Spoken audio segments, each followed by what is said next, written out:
So section 4.2 is basically a big vocab section. It's called the Catalog of Forces, and we're just learning about all the different types of forces that we're going to be talking about pretty much over the course of the rest of this class. So the first one that we're going to be talking about is weight.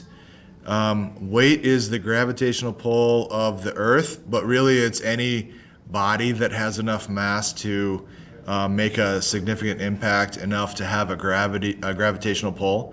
But basically we're dealing with Earth, so that's why I wrote Earth on an object on or near the surface, and that generates what is called weight. So we use it so much that it gets its own symbol. So it is a vector because it is pulling, the gravitational pull pulls us down towards the center of the object that is generating the gravitational pull, in this case Earth, so down towards the center of Earth. So that vector is going to be called W with an arrow over the top. So weight is a long-range force because this is being acted on us no matter where we are. We could be in an airplane a mile above the planet. We could be falling towards the ground. So therefore, the Earth, as we learned yesterday, would be a long-range force, okay? That gravitational force. The agent is the entire Earth pulling on the object because it is the thing that is doing the actual action of pulling us towards the Earth. The object's weight vector is always pointed vertically downward. So I just mentioned that. The vector for the weight always points towards the center of the object that is exerting the gravitational pull. Weight is not the same thing as mass. This is actually very important. We get confused by that as Americans because we use pounds for weight and we use kind of the same idea, pounds for mass, and it's not good that we do that. We will be using kilograms for mass, and we use a completely different unit for weight, as we will see here in this chapter finally. So weight is not the same thing as mass. They're related to each other, but they are not the same. So we have to keep that distinction. It's actually very important. So in this picture, we have free fall, but the ball is moving up. So you can see in the little picture here, we have these little lines of motion showing that the basketball is moving upward. The weight is still pulling us down though. So because the ball has a velocity in the upward direction, but the weight is pulling us down, what is the ball doing? It's slowing down. That's right. The velocity is in one direction. The acceleration would be in the other direction. So therefore, we're slowing down. Okay, we have free fall. This time we're moving down. The action lines are here. So what are we doing? What is the ball doing? Speeding up. That's right. Notice that the weight vector is still pulling down. We have projectile motion. This time the ball, we have the action lines behind the ball as it moves towards the basket. Notice this time the weight vector is still pointing down, okay? So in this case, we would have a velocity vector moving along the line here, the curve. Wow, that's a terrible vector, but there we go. Okay, so let me erase that because it looks terrible. All right, and I'll try to draw a much better vector. There we go. So that is at an angle, so we would break this velocity vector into components, x component and a y component, okay? So in the x direction, we would have uniform motion. The x direction motion is constant velocity. The y direction motion is in the same direction as that weight vector, therefore we have an acceleration that way, so we're speeding up, okay? In the y direction, but not in the x direction. Okay, so now down here on the ground, we are rolling. We have these velocity little motion lines here. The ball is rolling to the right. We still have this weight vector pulling us down. That weight vector that's pulling us down is basically what is keeping us on the ground. If we didn't have that, the ball would be free to roll, but then also float away, okay? So that has to be there. And now here on the last one, the ball has no motion lines which is telling us in this pictorial representation that the ball is just sitting there. In the diagram here, the motion diagram now, the ball is represented by this dot, just like it is being represented in all of these by the dot. We have the the weight vector just pulling us down, and that's it. We're just sitting there, okay?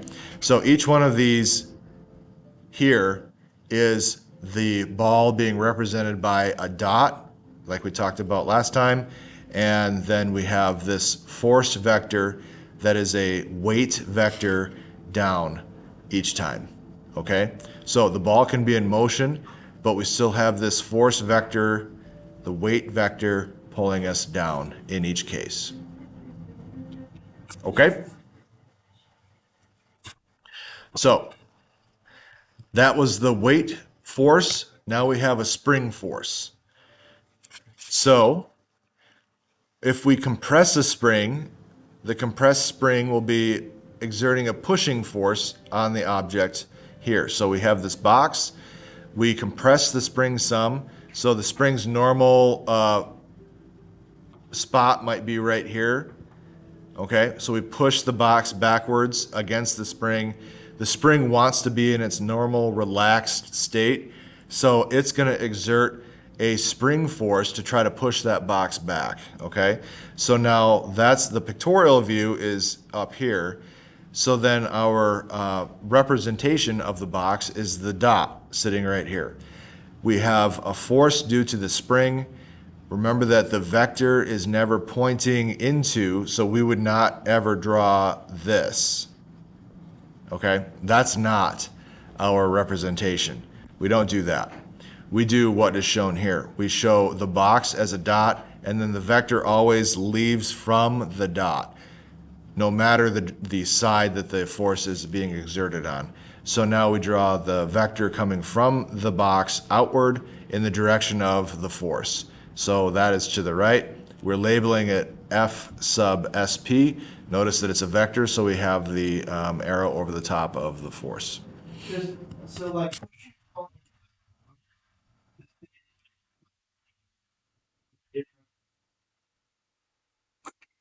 Whether I had the spring over here on the left-hand side being compressed, or I had the spring over here on the right-hand side being stretched, it is exactly the same mathematically, okay? So a stretching force would be trying to pull the box back this way as well. So the representation would be the same in the diagram. Now, if I have the spring on the left-hand side and I stretch the spring, so I pulled the box, initially I pulled the box to the right in the same situation, right? So we still have the spring on the left-hand side and I stretched the spring. Now the force is trying to pull the spring back to its equilibrium spot, which would be over here, okay? So the spring wants to come back, which means the box would try to be pulled to the left. So now when we represent this, we put the dot down, and then that spring force is going to want to pull the box to the left. That's why we have the picture this way. So the notes that I have down here, the box or the spring force can either be a push or a pull. If I compress the spring, it's going to be a push. If I pull on the spring, it's going to be a stretch. No special symbol for a spring force, so we usually just do this. F sub SP. Does not have to be a metal coil. This is the important thing. We model a lot of situations as springs. So for example, a flexed ruler, if you bend a ruler down, it's going to spring back up, and then it recoils and bounces back and forth a little bit. I'm sure you've all done that before. We can model a flexed ruler as a spring. Okay, so if you flex it down, it's going to want to spring up. If you flex it up, it's going to want to spring down. Even the way that I'm saying that is suggesting a spring. Spring forces run parallel to the spring. So that just means my spring is running this way. My forces will run either to the right or to the left as well, just depending on if I stretch or compress it. Okay. So let's move along. That was spring forces. Now we have tension forces. Like I said, this whole section is just a giant vocab section. So the tension force is what happens when I have like a string or a rope or a cable or something, and I put a force on it. So like when I'm pulling on like this sled down here, or if I had a car and I was towing a car, something like that, that puts a tension in the rope that I'm using to pull on some object. So the usual label that we'll use for tension force is capital T.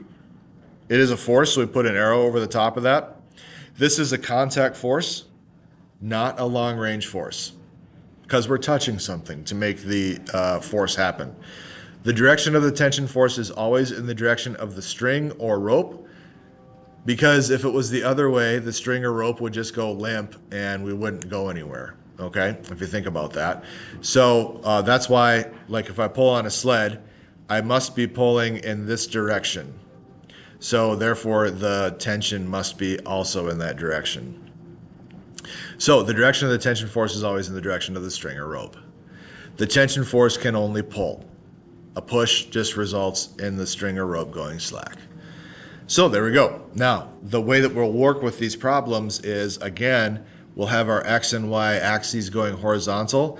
We have this tension in the rope going at an angle. So we will break this vector into components just like we've been doing from the previous chapter. And then we'll have an angle and that tension. And we will then use sine and cosine, just like before. All right, so how's that going? Pretty good? Okay. All right, so now another one that we use all the time in addition to the weight vector is the normal force. Normal is a word that means the same as perpendicular, okay? So we could even put that in parentheses, perpendicular. Okay, so if you sit on a bed, the springs compress, and as a result of that compression, those springs will exert an upward force on you because they want to return to their normal state. Stiffer springs compress less, but they still compress, and therefore they still exert that upward force on you. Extremely stiff springs barely compress, but they still exert the upward force on you. So we use this idea to describe the normal force, okay? Literally everything that you sit on or stand on or lay on compresses to some extent. So like I could sit on the table in the front of the room and it would compress a little bit, and we could model that like a spring. It compresses very, very little, but it does compress, which would act like a spring wanting to restore itself to its regular state. And because of that, it is exerting a little force on me. So we're going to describe that wanting to return to its normal state as the normal force, okay? So it is trying to return in a way that is perpendicular to the surface that I am sitting on. The word normal means perpendicular to a surface, okay? So if I put a book on a horizontal table, the table exerts a normal force vertically upward on the book. A person leaning against a vertical wall, so like if I put my hand against the whiteboard here, then I would be exerting a force on the whiteboard, and the whiteboard would be trying to restore itself back to its unpushed on state. Therefore, it would be exerting a normal force horizontally outward against my hand until I let go. Okay? A skier down on a downhill slope, the surface is going to push upward against the bottom of the skis perpendicular to the angle of the surface. So let's look at how that one looks. So here's the slope. Okay, the skier, I'm just drawing a very simple skier, all right? The skier is going downhill, but the skier is exerting a force into the hill like so, okay? Now that's acting like a spring on the hill. Therefore, the hill is going to exert a force backward on the skier perpendicular to that original force that the skier is pushing into the hill, okay? That's the normal force. We're going to label normal force a certain way. And we're going to label this force that I drew in black a certain way.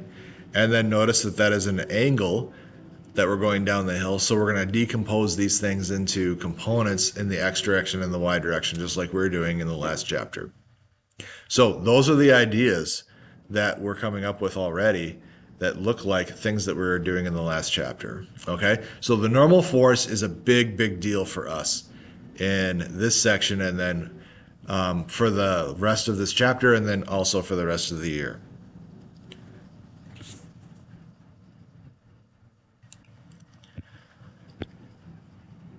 So next is friction. So friction occurs anytime that you move against any other surface. Even walking on the floor creates friction. So rolling or sliding an object, you got friction. If it's not pushed or propelled, it's going to slow down and it's going to eventually stop, as you guys know. Moving through the air is going to generate some friction, although we're going to call that something different. So objects slide better across ice than concrete, of course. An object will stay in place on a table without sliding off, even if the table is tilted a little. So I can raise the angle of the table, and like your calculator won't slide. We're not going to do it with a calculator, but I can do it with a book, right? I can raise the table more and more and more, and the calculator or the book will just sit there until eventually the table gets too high, and then the book will break free and it will start to slide, okay? This is the force responsible for that. It is the friction force, all right? So we will use a lowercase f. It is a force, which makes it a vector, so it is an F with an arrow above it, okay? Friction is exerted by a surface parallel to the surface. So it's always like if it's a table, the table's horizontal, the friction force is going to be horizontal. Okay? The rougher the surface, the greater the friction force. That should make sense. Yeah. Okay. Kinetic friction. So kinetic starts with a K, so kinetic friction will be F sub K. Acts as an object slides across a surface. The word kinetic means something is moving, all right? So we're sliding across the surface. It will point in the direction opposite of the motion because friction resists motion. It slows you down. Okay, kind of like if we're moving, if we're driving down the road, acceleration that slows you down is opposite the direction of motion. Same thing here. Friction opposes motion, okay? So if I'm moving in one direction and I have friction, the friction force is going to oppose that motion, so it will be pointing in the opposite direction. Static friction, static starts with S, so we have F sub S. It's the force that keeps an object stuck on a surface and prevents its motion relative to the surface. Again, friction opposes motion. So static friction points in the direction opposite the direction that the object would move if there were no friction. Okay? So that means it points in the direction necessary to prevent motion. So in the case where I was lifting the table up, the friction would point which way? Up, It would point. whichever. Sure. So the right thing to say is the friction would point up because it's preventing the object from sliding down. So it points in the direction necessary to prevent motion. The motion wants to go down, so it's pointing up in the direction opposite. Good. Okay. So let's take a look at this example. It says a frog is resting on the slope. Given what you just learned, what can you say about the friction force acting on the frog? Is there no friction force? There must be. It's resting on the slope, right? If there wasn't friction, what would it do? It would be sliding down the slope, right? So it's definitely not A. Okay, so then you have kinetic friction directed up, static friction directed up, kinetic friction directed down, static friction directed down. Why? Okay, so the frog is not moving, therefore it's not kinetic. So we can get rid of B and we can get rid of D.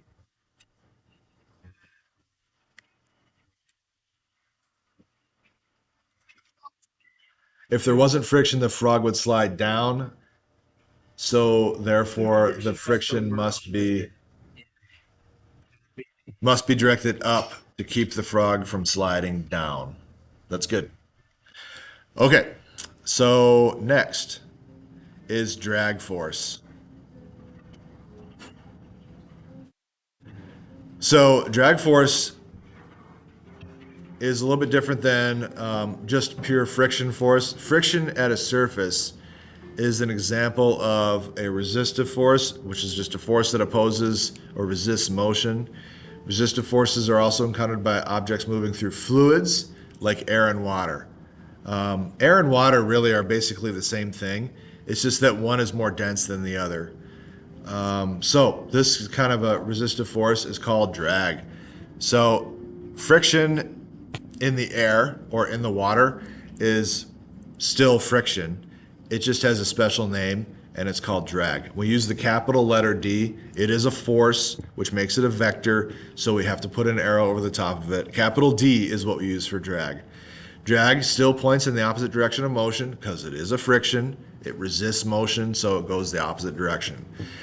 It can be a large force for objects moving at high speeds, okay, like a bullet or a baseball, or in dense fluids. So air is not a dense fluid, but molasses is, okay? Water is, but not air really. So for objects that are heavy and compact, so heavy and compact would be like a human body, a bowling ball, something like that. Moving in air with slow speeds, drag is fairly small and can be neglected unless we specify otherwise. So a human moving through the air, just like walking down the hallway or something like that, we're not going to be worried about drag. But an airplane flying through the air, that's moving at a fast speed, then we got to worry about drag. All right. Okay, and the last one is thrust. So this is really, it's used anywhere where we have propulsion, but generally we see thrust on airplanes and jets and rockets. So the jet or rocket has a force that propels it upward or forward. And this force is generated by, this should say exhaust, gases being expelled backward. And then this should say force. Thrust is a force opposite in the direction of which the exhaust gas is expelled. Obviously, I was tired when I was typing this up. What? There's a There is? Oh, okay. Interesting. So the thrust force on the rocket in the picture is upward because of the velocity of the exhaust being expelled backward. So we have basically a force being generated from the velocity here backwards, which is creating the thrust forward, okay? There is a law of motion here that we haven't really talked about yet, which is really being used to generate this forward thrust. But that is basically what's happening here. So we have a thrust force forward, and then as the rocket accelerates, there would be a drag force backward as long as there is air. Once the rocket gets into space, if it is a rocket that we're talking about, then that drag force would start to disappear, okay? So anyway, that thrust force is the last of the ones that we're talking about here. So we have what forces that we talked about today? Weight, and then spring, and then tension, and then the normal force, the friction force, and the drag force, and then this final one, the thrust force. All of them we use as the year goes on. Some of them we use way more than others. The ones that I want to really emphasize for you are the weight force, the tension force, and the friction force, and the normal force. Those guys are constantly used in basically every single, like all day, every day are the ones, those are the ones that we use, okay?